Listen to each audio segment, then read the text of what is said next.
let me show you all camera settings that we have available on the Samsung Galaxy S26. So first of all, we're gonna go to the camera, of course, and then in here we should be able to tap on these four dots on the right side and go to the camera settings.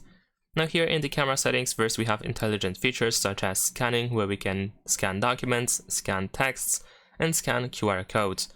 For document scanning, we can also add the document scan app to the app drawer or apps screen.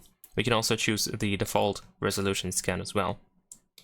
Then we have shot suggestions. You can get on-screen guides to help you line up with great shots.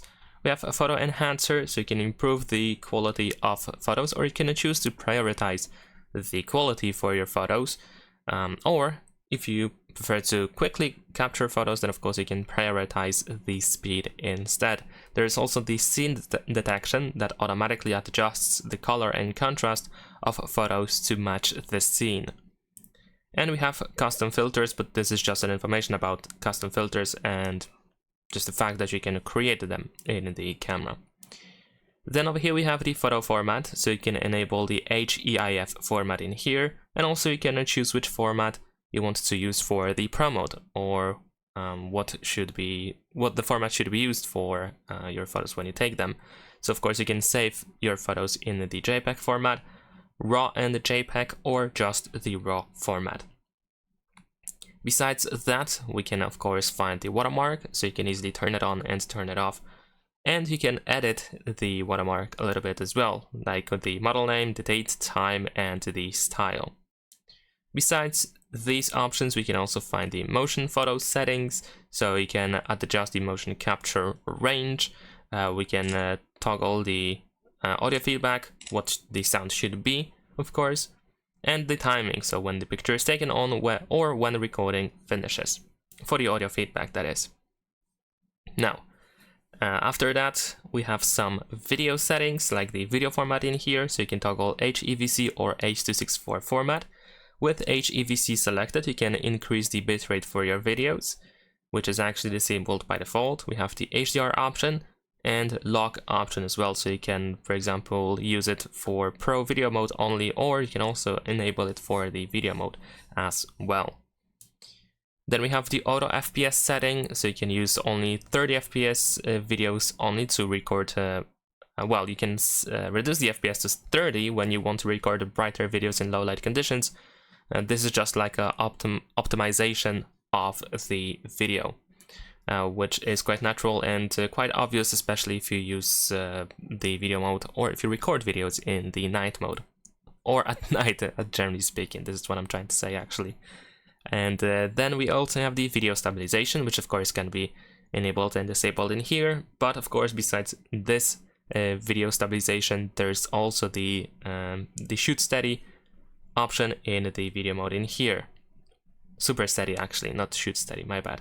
So we have super steady and the super steady with horizontal lock. Alright, let's go back to the settings. So besides that, we can also find the wall recordings over here, which can be saved as previewed in one file or in separate files. We have some audio options for the video mode, so we can enable the zoom in mic. We have the 360 audio recording over here, and also we have the audio playback option, so you can record sounds that you have on your phone while recording a video, so the sounds don't stop when you start recording. We can also save our videos directly to our USB storage instead of our phone. Of course, the USB storage has to be connected to our phone. So if you plan on recording a much longer videos and you need lots of space, then of course you can do so in here. You can select that up. You can turn it on, actually.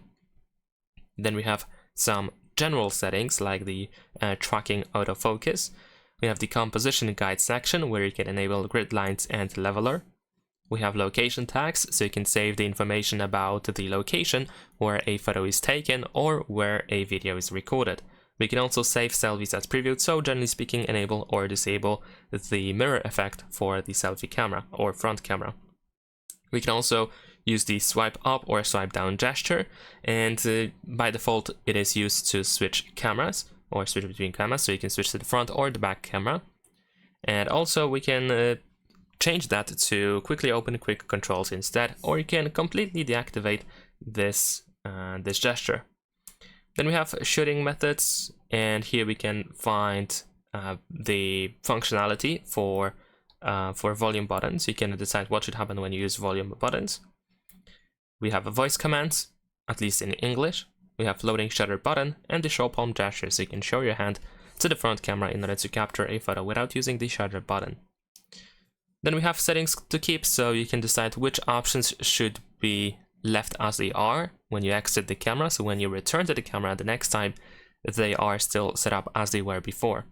So as you can see, here we have a couple of different options that you can turn on if you want to keep them when you leave the camera. Then we have also the vibration feedback, which can be easily toggled in here, and there is also the camera assistant that we can download from the Samsung Galaxy store. Some permission options in here, so you can see all the permissions that are granted for the camera. We can reset camera settings, and there is also the about camera information and the contact info, I guess. And that is pretty much it in the case of the camera settings. Of course, different camera modes also have some additional options, like for example we have the timer in here for the photo mode. We can also find the aspect ratio selection, the megapixel selection, and so on and so forth, and let's say the motion photo. For the video mode, on the other hand, you should be able to find the stabilization, the additional stabilization that I shown you before. We can also find the auto framing option, and over here we have the dual recording preview. There we go. So as you can see, a bunch of different options that you can go through as well. So that's pretty much it. Leave a like and subscribe.